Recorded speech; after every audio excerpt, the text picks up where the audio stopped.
সাংবাদিক ভালো মানুষ স্পিকার, যারা ওয়াল ইভেন্ট ঘটাতে চায়, আর কিছু আতেল সুশীল আছেন যারা এই ঘটনাগুলি নতুন করে চক্রান্ত শুরু করেছেন। চক্রান্তটা কি?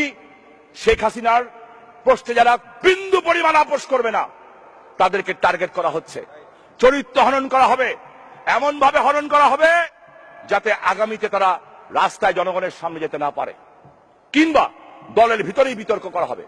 হয়তো দলের ভিতরেও কিছু লোক থাকতে পারে মাননীয় স্পিকার এগুলি করার জন্য, হইতেই পারে মাননীয় স্পিকার, কারণ এই দলে মোস্তাক তো এই দলেরই লোক ছিল মাননীয় স্পিকার। তাই আমি আজকে আপনার কাছে প্রশ্ন করি, বাদ দেন মাননীয় স্পিকার আমার বিরুদ্ধে কি লিখেছে, আমাদের এই সকল সংসদ সদস্যের বিরুদ্ধে কে লিখেছে, বাদ দেন। আমাদের কোনো ইজ্জত নাই, আমাদের কোনো সমাজ নাই, আমাদের বাসাবাড়ি নাই, আমাদের বউ বাচ্চা নাই, আমাদের কিচ্ছু নাই, আমাদের রক্তের কোনো দাম নাই। আমরা মরলে কেউ কাঁদে না, আমাদের রক্ত রক্ত না, আমাদের রক্ত নর্দমার ময়লা পানি, আমাদের রক্ত নর্দমার পানি। কিন্তু শেখ হাসিনা, উনি কে? শেখ হাসিনা তো জাতির জনকের কন্যা, জাতির জনকের কন্যা, আমার প্রধানমন্ত্রী, আমার নেত্রী। আমরা যারা ৭৫-এর পরে এসেছি, শেখ হাসিনা আমাদের মা হয়, মা, আমাদের মাতৃতুল্য নেত্রী শেখ হাসিনা। 2001-11-এর সময় তার বিরুদ্ধে, যিনি সততার মূর্তমান প্রতীক, আমি যাকে দেখেছি, যাকে চিনেছি, আওয়ামী লীগ করি বলবো না, আল্লাহকে সাক্ষী রেখে বলতে চাই, আমি তো এরকম আল্লাহওয়ালা মানুষ দেখি নাই মাননীয় স্পিকার। আল্লাহকে সাক্ষী রেখে বলতে চাই, এরকম দেশপ্রেমিক আমি দেখি নাই মাননীয় স্পিকার। তিনি তার বাবার স্বপ্নের জন্য সকল বিষ হজম করছেন। উনি নীলকণ্ঠী। সেই ডেইলি স্টার পত্রিকার সম্পাদক মাহফুজ আনাম টেলিভিশনে তো স্বীকারোক্তি দিলেন মাননীয় স্পিকার যে হ্যাঁ, এই ঘটনাগুলি আমি তখন তৎকালীন ডিজিএফআই এর কারণে, এই কারণে আমরা এগুলি লিখেছি, আমরা লিখেছি। ওনাদের লেখার কারণে আমার নেত্রীকে 11 মাস জেল খাটতে হয়েছে, দুর্নীতিবাজ বানানো হয়েছে। কিসের আলামত মাননীয় স্পিকার? এগুলি কিসের আলামত? কেন তারা কি সকল বিচারের ঊর্ধ্বে? তাদের মতো কিছু সাংবাদিকদের জন্য আজকে যারা সত্যিকারের ভালো সাংবাদিক, যাদের সংখ্যা 90%-এর বেশি, তারা আজকে বিতর্কিত হচ্ছেন মাননীয় স্পিকার। মাননীয় স্পিকার, আমি আপনার কাছে বিনয়ের সাথে বলতে চাই, বাদ দেন আমার নেত্রী নীলকণ্ঠী, উনি নীলকণ্ঠী, উনি বিষ হজম করেন কেন? আমার নেত্রী তার বাবার স্বপ্ন পূরণ করতে চান, এটাই তার একমাত্র মত। কি স্বপ্নটা? কি স্বপ্নটা? হচ্ছে এদেশের মানুষের মুখে হাসি ফুটানো, স্বপ্নটা হচ্ছে এদেশের মানুষের অর্থনৈতিক মুক্তি। মাননীয় স্পিকার, উনি নীলকণ্ঠ, আমি তো নীলকণ্ঠ না। আমার বাবার স্বপ্ন পূরণ হয়ে গেছে। আমার বাবা একেএম শামসুজ্জোহা মৃত্যুর আধা ঘন্টা আগে বলে গেছেন, আমার 3টা ছেলে যদি বঙ্গবন্ধু হত্যার বিচারের প্রতিশোধ নিতে যে মনেও যায়, আমার কোনো আপত্তি থাকবে না। বঙ্গবন্ধুর হত্যার বিচার হয়ে গেছে মাননীয় স্পিকার। আমার তো আর বেশি স্বপ্ন নাই, আমি তো ওনার মতো ধৈর্যশীল নীলকণ্ঠ হতে পারছি না মাননীয় স্পিকার। আমি তাই আজকে আপনার কাছে প্রশ্ন রাখতে চাই, তাই বলতে পারি, নেত্রী যারা দেশের বিরুদ্ধে খেলা খেলে, যারা মানুষের বিরুদ্ধে খেলা খেলে, তাদের প্রশ্নে আপোষ করেন না, কিন্তু যারা ওনার বিরুদ্ধে খেলে তাদের সাথে কিন্তু উনি ক্ষমা চাইলেই ক্ষমা করে দেন, কারণ উনি ক্ষমাশীল, উনি ধৈর্যশীল। আমি বিশ্বাস করি ধৈর্যের জন্যই উনি ইহকালে এবং পরকালে সর্বোচ্চ পুরস্কার পাবেন। মাননীয় স্পিকার, নেতৃত্ব বাদ দেন, নেতৃত্ব মানুষ, আল্লাহর রসুল, তার আলপিনে আমার নবী রসুল করিম হযরত মুহাম্মদ মুস্তাফা সাল্লাল্লাহু আলাইহি ওয়াসাল্লামকে সে বিড়ালের সাথে তুলনা করেছিল এবং লিখেছিল মোহাম্মদ বিড়াল। বাইতুল মুকাররমে মসজিদের খতিবের কাছে গেলেন, যে কি করলেন? ক্ষমা চেলেন, ক্ষমা হয়ে গেল। বাহ, আমি মুসলমান, আপনি মুসলমান, জবাব দিতে হবে না? ওরা নেত্রীর বিরুদ্ধে বলবে, ওরা আমাদের এমপিদের চরিত্র হনন করবে, ওরা সচিব কথা না দিলে সচিবের চরিত্র হনন করবে, পুলিশ কথা না শুনলে পুলিশের চরিত্র হনন করবে, সেনাবাহিনী না কথা হলে সেনাবাহিনীর চরিত্র হনন করবে। ওরা কারা? উলফার টাকায় প্রতিষ্ঠিত এই পত্রিকা। মাননীয় স্পিকার, আমরা জানি না ওরা কারা। আমার নেত্রী আজকে নাম বলেন নাই, পদ্মা সেতু আটকাতে যে কোন পত্রিকার সম্পাদক ছিল মাননীয় স্পিকার? প্রশ্ন করতে চাই। ওরা নতুন করে ষড়যন্ত্র করছে, বিদেশের মাটিতে মিটিং হয়েছে। দুঃখ ওরা কি করেছে সেটা না, আমাদের দলের লেবাস পরে আছেন, আমাদের দলের লেবাস পরে আছেন, ভালো কথা, সরকারের সুযোগ সুবিধাও নেন, উপদেষ্টাও হন। ওনার পত্রিকায় গত 3 দিন আগে লেখা হলো বিভিন্ন সংসদ সদস্যের নামে, আমার নামে শুদ্ধ, মাননীয় speaker, we are drug dealer. আমি অবাক হলাম, কষ্ট পেলাম, বলে কি এই লোকটা, কে এই লোকটা, ওনার ব্যাকগ্রাউন্ড কি? ব্যাকগ্রাউন্ড দেখলাম, এই ভদ্রলোক 1970 সনে সলিমুল্লাহ সাহেব ছিলেন স্পোর্টস রিপোর্টার অবজারভারে, উনি মুক্তিযুদ্ধে চলে যান, আর এই ভদ্রলোক তখন এসে তার স্থলাভিষিক্ত হন পুরো 71 সনে, পুরো 71 সনের 5ই মে উনি জয়েন করেন। যখন সবাই যুদ্ধ করে তখন উনি সেই, যখন 1978 সনে নেত্রী ফিরেন নাই, আমরা যখন তরুণ রাজপথে দাঁড়িয়ে জিয়াউর রহমানের গাড়ি আটকে দিয়েছি, মাননীয় স্পিকার, ফ্ল্যাগ নিয়ে জিয়াউর রহমানকে ঢুকতে দেয়নি নারায়ণগঞ্জে, ফার্স্ট ইয়ারের ছাত্র ছিলাম, পিঠের মধ্যে প্রচন্ড মার মারা হয়েছে, একটুখানিও ব্যথা পাই নাই, বরঞ্চ মজা পেয়েছিলাম কে বেশি মার খেয়েছি।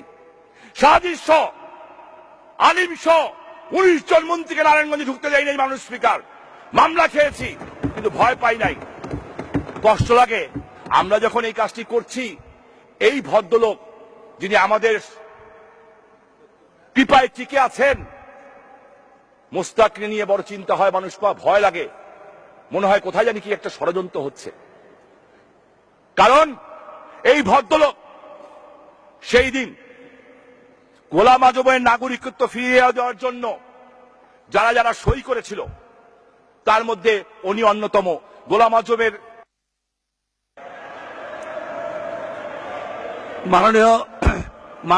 মাননীয় সদস্য, প্লিজ প্লিজ সাইলেন্ট প্লিজ। মাননীয় সদস্য, আপনার বক্তব্য শুনে আমিও অভিভূত, কিন্তু আমার কাছে সময়ের কনস্ট্রেন্টনেস অবশ্যই আছে, এটা আপনি জানেন। টাইমটা লিমিট করে দেন, মাননীয় চিফ হুইপ। তারপরও সিরিয়াল ভঙ্গ করে আমি আপনাকে বক্তব্য দেওয়ার সুযোগ দিয়েছি, এই কথা। আজকে কে এই ভদ্রলোক 78 সনে সই দিলেন, বইটার নাম কি? জামাতে ইসলামের থেকে প্রকাশিত বই গোলাম আজমের সংগ্রামী জীবন। গোলাম আজমের সংগ্রামী জীবন, ওই বইতে লেখা আছে যে উনি গোলাম আজমের নাগরিকত্ব ফিরিয়ে দেওয়ার জন্য সিগনেচার করেছিলেন, সিগনেচারের কপিও আছে সংগ্রাম পত্রিকায়। কে এই লোকটা, কে? উনি তো আমাদের মধ্যেই ঘোরাফেরা করেন, প্রগতিশীল সাজেন, আর এই সংসদের সংসদ সদস্যদেরকে মাদকের সম্রাট বানানোর চেষ্টা করছেন। ওনার নাম ইকবাল সোবহান চৌধুরী। মাননীয় স্পিকার, আমি প্রথমেই বলেছি আপনাকে ধন্যবাদ দেওয়ার যোগ্য কিনা। আই হ্যাভ, আজকে এখানে আমাদের কারো রাইট নাই, নোবডি, কেউ রাইট নাই মাননীয় স্পিকার, যে আমরা আমার পবিত্র নেত্রীর গায়ে 1 ফোঁটা ময়লা কলিমা লেপন করতে পারি, আমরা পারি না। যদি আমাদের মধ্যে কেউ কোনো একজন প্রকৃত অপরাধী হয়, আমার মনে হয় আমাদের বিরুদ্ধে তদন্ত হওয়া উচিত, আমাদের স্যাক করা উচিত, সংসদ থেকে বের করে দেওয়া উচিত। মাননীয় স্পিকার, আজকে আপনার কাছে আমি অ্যাপিল করি, বহু লেখা হয়েছে, 55 বয়স হয়ে গেছে মাননীয় স্পিকার, কয়দিন বাঁচবো জানি না, তবে এদের কাছে মাথা নত করার লোক আমি না। কারণ আমি আল্লাহকে বিশ্বাস করি মাননীয় স্পিকার, 5 ওয়াক্ত নামাজ পড়ি, সকালে কোরআন পড়ি, রাত্রে কোরআন পড়ি, তাহাজ্জুদ 17 বছর ধরে পড়ি, আল্লাহর রহমতে ছাড়ি নাই।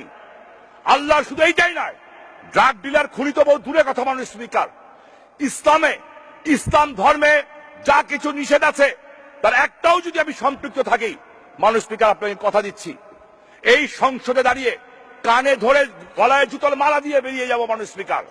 আর যদি প্রমাণ করতে না পারে তাহলে কি হবে? কিচ্ছু হবে না মাননীয় স্পিকার। ওদের সাহস বেড়ে গেছে, কারণ ওরা শেখ হাসিনাকে নিয়ে বলে কিচ্ছু হয় না, ওরা আল্লাহর রসুলকে নিয়ে বলে কিচ্ছু হয় না, ওরা আমার মন্ত্রীকে নিয়ে বলে কিছু হয় না, ওরা আমাদের দলীয় সংসদ সদস্যকে নিয়ে বলে কিছু হয় না। কেন? ওদের দেখা দেখি সেই দিন ভালো সম্পাদকও তো আছে মাননীয় স্পিকার, অনেক ভালো সম্পাদক আছে। একটা অনুষ্ঠানে জিজ্ঞেস করলাম যে আপনারাও কি ওদের মতো ফলো করছেন? আমাকে যে উত্তর দিয়েছে, আমার কাছে কোনো জবাব ছিল না। বলছে আপনার লজ্জা লাগে না? আমি কেন? কই কথা বলেন, বন্ধু বান্ধব মানুষ। বললো আপনার নেত্রী শেখ হাসিনা সাহসী মহিলা, সৎ সাহসী, সাদাকে সাদা বলে, কালোকে কালো বলে জননেত্রী শেখ হাসিনা। উনি বলেছেন সংসদে দাঁড়িয়ে, আমি ডেইলি স্টার প্রথম আলো পড়ি না। আপনার নেতারা কিভাবে যে ডেইলি স্টারের জন্মদিনে কেক কাটে সেই প্রশ্নের উত্তর আগে দেন। কিভাবে কাটে? আপনার কোন নেতা প্রথম আলো পাঠক ফোরামের নেতা হয় কিভাবে? আজকে চিন্তার বিষয় মাননীয় স্পিকার। শুনেছি কোন এক জায়গায় বসে ষড়যন্ত্র হয়েছে, 100 জন এমপির নাম ঠিক করা হয়েছে। সেই এমপিদের বিভিন্ন ভাবে হেয় প্রতিপন্ন করার চেষ্টা করা হবে, এমন সিচুয়েশন সৃষ্টি করা হবে যারা ভবিষ্যতে তাদের জন্য রাজনীতি করা কঠিন হয়ে যায়। মাননীয় স্পিকার, 164 ধারায় আপনি তো আমাদের কাছে জিজ্ঞেস করতে পারতেন। আমি বলি না সমালোচনা দরকার নেই, অবশ্যই ভুল করে সমালোচনা করবেন। প্লেটো একটা বই লিখেছিল, বিশিষ্ট দার্শনিক প্লেটো, দি প্রফেট অ্যাকিউজড। আল্লাহর রসুলকেই তো ছাড়া হয় নাই, কোন রসুলকে ছাড়া নাই, আর আমরা তো সবচেয়ে পাপী বান্দা। লেখেন, কিন্তু আমাকেও বলার সুযোগ দেন। আমি তো 96তে পার্লামেন্টে ছিলাম মাননীয় স্পিকার। প্রথমেই কিন্তু অধিকার ক্ষুণ্ণ হলে, আমি আপনার এবং চিফ হুইপ স্যারের দৃষ্টি আকর্ষণ করছি, অধিকার ক্ষুণ্ণ হলে তাদেরকে আগে সে অধিকার ক্ষুণ্ণে 164-এ আমি যখন প্রস্তাব দিব ওইটা সমাপ্তি করে আপনার রুলিং দেওয়া দরকার। আপনি যদি রুলিং দেন, তাদেরকে যদি তলব করেন, তলব করে জিজ্ঞেস করেন যে আমার সংসদ সদস্যের বিরুদ্ধে তুমি যে লিখেছ তোমার প্রমাণ কি, প্রমাণ পেলে ব্যবস্থা নেন, আর যদি প্রমাণ না পান তার বিরুদ্ধে ব্যবস্থা নেন। আইন করার সময় এসছে মাননীয় স্পিকার, আইন করেন। ওরা কিন্তু খেলায় নেমে গেছে, ওরা খেলায় নেমে গেছে। মাননীয় স্পিকার, কয়েকদিন আগে একটা পত্রিকা, আমাকে একটু সময় দিন, আজকে আপনার কাছে জোরহাত করে চাচ্ছি, আমি জোরহাত করে চাচ্ছি আপনার কাছে। আমি কয়েকদিন আগে একটা পত্রিকা, আপনি আমার বাবাকে চিনতেন মাননীয় স্পিকার। আমার বাবা, আমার বাড়িতে আওয়ামী লীগ তৈরি হয়েছে, আমার দাদা আমার বাবা আওয়ামী লীগের প্রতিষ্ঠাতা সদস্য। বাংলাদেশের সবচেয়ে ধনী পরিবারের মধ্যে একটা পরিবারের ছেলে আমরা। আমার দাদা নবাব হাবিবুল্লাহ জামানত বাজেয়াপ্ত করে এই ঢাকা বিভাগের এমপি। মাননীয় স্পিকার, সে আমার পিতা, আমি তাকে সম্মান করি। সম্মান করি এই কারণে, উনি আমাদের জন্য কিছু রেখে যান নাই। 75 সনের 17 আগস্ট খন্দকার মোস্তাকের ফোন আসলো আমার বাড়িতে। আমার বাবা 4টা-5টা অস্ত্র নিয়ে এদিক ওদিক দৌড়াদৌড়ি করছেন। বড় ভাই নাসিম ওসমান চলে গেছেন বইয়ের সমস্ত স্বর্ণ নিয়ে। সেই রাতে তার বিয়ে হয়েছিল, শেখ কামাল ভাই ছিলেন। সেইখান থেকে উঠে উনি যখন দেখেছিলেন বঙ্গবন্ধুকে মারা হয়েছে, উনি আমার মার সমস্ত গয়না, আমার ভাবির সমস্ত গয়না নিয়ে 50 জন ছেলে নিয়ে উনি বঙ্গবন্ধু হত্যার প্রতিশোধের জন্য বেরিয়ে চলে গেছেন। আমার বাবা 4টা-5টা বন্দুক নিয়ে চেষ্টা করছিলেন কিছু একটা করা যায় কিনা। 17 তারিখে রাত্রে বাসায় ফিরলেন, ফেরার সাথে সাথে একটা ফোন আসলো, ল্যান্ড ফোনে। ফোন আমি ধরেছিলাম, আমি ক্লাস 8-এর ছাত্র ছিলাম মাননীয় স্পিকার। ফোন ধরে বললাম হ্যালো। বলা হলো উপর থেকে খুনি খন্দকার মোস্তাক উনি কথা বলছেন। উনি আমার দাদার পয়সা লালিত পালিত হয়েছিলেন, আমাদের গ্রামের পাশেই তার বাড়ি। আমার মা, বললাম আব্বা মোস্তাক, আমার বাপ তখন ঘরে ঢুকেছেন মাত্র। আমার মা ফোনটা কেড়ে নিলেন, নিয়ে খন্দকার মোস্তাককে বললেন বলেন। বলল তুই করে বলতেন, বলে আমার এখানে শপথ নিতে, আমি ওকে মন্ত্রী বানাবো। আমার মা উত্তর দিয়েছিল যে আপনাকে একটা কথা পরিষ্কার ভাবে বলতে চাই, আমার স্বামী যদি আপনার মন্ত্রী সভায় শপথ নেয়, তাহলে প্রথমে আমি নিজেকে চেষ্টা করবো তাকে হত্যা করতে, আর যদি না পারি তাহলে নিজে আত্মহত্যা করব। মাননীয় স্পিকার, আমি আমার মায়ের দিকে তাকিয়ে আমার বাবার সেই হাসি সেদিন দেখেছিলাম, এবং সাথে সাথে আধা ঘন্টার মধ্যে মোস্তাক বলল ওকে আর বাঁচাতে পারলাম না, বলছেন মেরে ফেলো। বাড়ি ঘেরাও দেওয়া হলো, আমার বাবাকে ধরে নিয়ে গেল। 75, 76, 77, 78, 79 একবেলা ভাত খেয়েছি, একবেলা ভাত খাই নাই মাননীয় স্পিকার। 900 টাকার জন্য পরীক্ষার ফর্ম ফিল আপ করতে পারি নাই। বোনের বিয়ে দিয়েছি মসজিদের ভিতরে। মেজো ভাই সেলিম ওসমান ইন্টারমিডিয়েটের ছাত্র, এই লেফটেন্যান্ট কিসমত মেজর ডালিমরা তাকে ধরে নিয়ে গেছিল। অকথ্য নির্যাতন করেছে রেডিও বাংলাদেশে। এই আপেল মাহমুদ এখন গান গেতো আগে, ও তখন বসা ছিল হাতে মদের গ্লাস নিয়ে। সেইখানে আমার ভাইটাকে প্রহার করা হয়েছিল। আমি ছোট ছিলাম, পোস্টার লাগাতে গেছিলাম, পিটিয়ে সাইকেল ভাঙা হয়েছিল পিঠের মধ্যে। মাননীয় স্পিকার, অভাবের সংসার ছিল, টাকার অভাব ছিল না, সমস্ত ফ্রিজ করে দেওয়া হয়েছিল। বাড়ি নিলামে উঠিয়ে দিল জিয়াউর রহমান, বাড়ি নিলামে উঠিয়ে দিল। আদমজী চিত্তরঞ্জন লক্ষ্মীনারায়ণ শ্রমিকরা 1 টাকা করে চান্দা দিয়ে আমাদের বাড়ি ছুটিয়ে দিয়েছিল। শ্রমিকের বাড়িতে বড় হয়েছে, আমার বাবা কিচ্ছু রেখে যান নাই আমাদের জন্য, আলহামদুলিল্লাহ। আমার সেই বাবাকে নিয়ে আওয়ামী লীগ অফিসে কয়েকদিন আগে মিটিং হয়েছে নারায়ণগঞ্জের একটা নির্বাচন নিয়ে। সেইখানে কোনো সাংবাদিক ছিল না, আওয়ামী লীগের বিভেদ সৃষ্টি করার জন্য, যাতে আমি ক্ষুব্ধ হই, আমার দলের প্রার্থীর বিপক্ষে যাই। সেই কারণে লেখা হলো যে ওই প্রার্থী বলেছেন যে আমার বাবা নাকি টাকা কামিয়েছেন, দুর্নীতিবাজ। 30 বছর হবে আমার এই 20 ফেব্রুয়ারিতে আমার বাবার মাননীয় স্পিকার। এটা কোন রাজনীতি মাননীয় স্পিকার? আমার কাছে মনে হয় আমার বাবার কবরের সামনে গেলে যে আমি অযোগ্য সন্তান। সো আজকে আপনার কাছে আমার request, there is two choice মাননীয় স্পিকার, আইদার আপনি আমাদেরকে প্রোটেকশন দেন, অর আইদার আপনি আমাকে ছেড়ে দেন, সাধারণ মানুষ বানিয়ে দেন, জাস্ট সাধারণ মানুষ বানিয়ে দেন মাননীয় স্পিকার। কারণ আমি যাতে কিছু আমার নেত্রীর উপরে না পড়ে, তারপরে দেখাবো সাধারণ মানুষের ক্ষমতা কতটুকু মাননীয় স্পিকার। লক্ষ লোক নিয়ে ওদের অফিসের সামনে আসতে আমাদের বেশি সময় লাগবে না।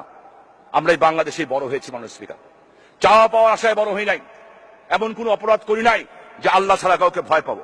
মাননীয় স্পিকার, আমি আপনার কাছে অনুরোধ জানাই লিটনের জন্য একদিন আলাদাভাবে কথা বলার সুযোগ করে দিয়েন। এই সংসদ সদস্য উচিত এইটুকু সম্মান দেওয়া উচিত, শোক প্রস্তাব আসা উচিত। মাননীয় স্পিকার, আমি অনেক বক্তব্য, অনেক কিছু ছিল আমার কাছে ডকুমেন্ট। মাননীয় স্পিকার, আমি শুধু একটা কথা বলি, ষড়যন্ত্র শুরু হয়েছে, নেত্রীর প্লেনের ইঞ্জিন বিকল হয়, লিটন মারা যায়, সবার ভিতরে লেখায়। পরিস্থিতি কি এমন কেউ করতে চায় যে সকালবেলা ঘুমের থেকে উঠে বলবে প্রিয় দেশবাসী এইভাবে দেশ চলতে পারে না? কেউ বলতে চায় কিনা? যদি বলতে চায় তাহলে বলি আমরা অপপ্রচারে ভয় পাই না। তাই একটা কথা বলতে চাই মাননীয় স্পিকার, লিটনের মাকে উদ্দেশ্য করে। আমি জানি না উনি আছেন কিনা, ওনার মা নাই, যেখানেই থাকে যদি উনি শুনেন, সেটা বলতে চাই। লিটনের মৃত্যু লাশকে ধরে কবিতাটা ছোটবেলা অনেক পড়তাম, জননী মাগিছে ভিক্ষা ঘরে ডেকে ডেকে ছেলের লাশ। 1 মিনিট বলুন, 1 মিনিট। জননী মাগিছে ভিক্ষা ঘরে ডেকে ছেলের লাশ, বন্ধু গোয়ার বলিতে পারি না বড় বিষ জ্বালাই বুকে, চারিদিকে আজ দেখিয়া শুনিয়া তাই যাহা সে কই মুখে। আজকে তাই যা আসি কই মুখে। আমার কথা বাদ দেন মাননীয় স্পিকার, আমাদের এই তরুণ সংসদ সদস্য যারা আছেন তাদেরকে চরিত্র হনন করা হচ্ছে, এক এক সময় এক একজনকে ধরা হচ্ছে মাননীয় স্পিকার, মন্ত্রীদের ধরা হচ্ছে। আমার মনে হয় আপনি দয়া করে প্রবীণ সংসদ সদস্য হিসাবে, ডেপুটি স্পিকার হিসাবে, লিটনের গার্জেন হিসাবে, লিটনের অভিভাবক হিসাবে আপনি কিছু বলবেন আমার বক্তব্যের পরে। আমরা চাই এরপর থেকে যদি কোনো সংসদ সদস্যের ভিতরে লেখা হয়, সে যাতে 164-এ প্রথমে এসে কথা বলতে পারে, এবং যদি দোষী হয় ব্যবস্থা নেন, আর যদি দোষী না হন যারা বলে তাদের ডেকে আনেন, জিজ্ঞাসাবাদ করেন। মাননীয় স্পিকার, আপনাকে ধন্যবাদ। আল্লাহ রাব্বুল আলামিন শেখ হাসিনাকে হায়াত দরাজ করুক। জয় বাংলা, জয় বঙ্গবন্ধু, জয় বাংলাদেশ আওয়ামী লীগ।